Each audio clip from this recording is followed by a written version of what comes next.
Hey Mike, Bevan here. So the video above just is from Jimmy, he's head of English, and that takes you through one of the new ESOL units. But once you come into the landing page here, you can go and explore the content library yourself. So you can click on ESOL EAL. We've also got English and Literature here, there, so it depends sort of where your students are at that time of year, and I'm sure there'll be students with there with different abilities you might need to cater for. So that basic course, Jimmy went through that close family unit, got a very similar one there on extended family, and the next unit out is on numbers. But there is also some more advanced content there as well. There are diagnostic tests for language conventions. These are all marked by the computer, and students are directed back to lessons if they struggle with any particular parts of that test. There are many lessons as well on language features, reading strategies, the advanced text library, and also writing. So some of these lessons may also be good to challenge students who are slightly more advanced. Now, teachers can go on and assign any of that work to their class or to individual students through the Tasks and Homework tab. So as a teacher, you can click Assign New Task, choose Smart Lesson, or Spelling Lists as well, which we have lots of for ESOL and English.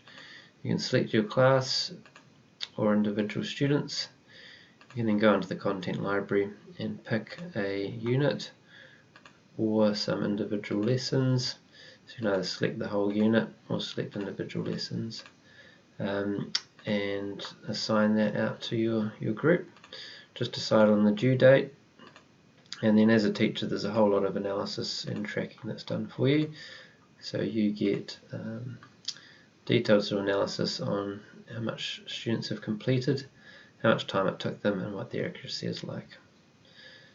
You get a full year sort of class report as well, so you'll get some nice detail there that you could the students could leave with.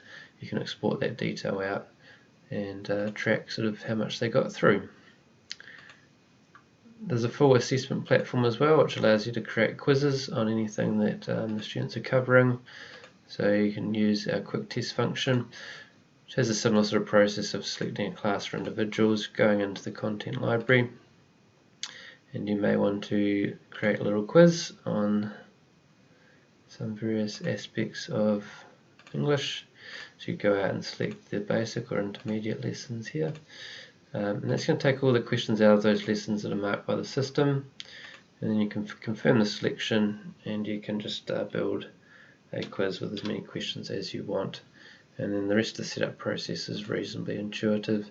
Selecting the dates, the assessment conditions, so you might give them multiple attempts, see if they can improve their score. It's all marked for you, and then students get allocated work based on their results. So if they score less than the recommendation threshold on any of the lessons that the questions have come from, they'll be assigned those whole lessons to do, essentially for homework. So they'll get to work through the information slides and then get to answer an more extended range of questions to test their understanding. So yeah, there's lots there. You get some great analysis on all the assessments as well. The diagnostic assessments are fantastic. I'd definitely love to have a chat to you a little bit more about this, or show you through at some point. I'm actually back up in Wellington, not next week, but the week after, so we could catch up again. And we are running a conference, actually, a full day conference on the Wednesday. So if you'd like to attend, or if you've got, if the ESOL teacher potentially would like to attend, just get back to me via email, and I might be able to sort you out with a free ticket or something like that. Cool, thanks mate, see ya, bye.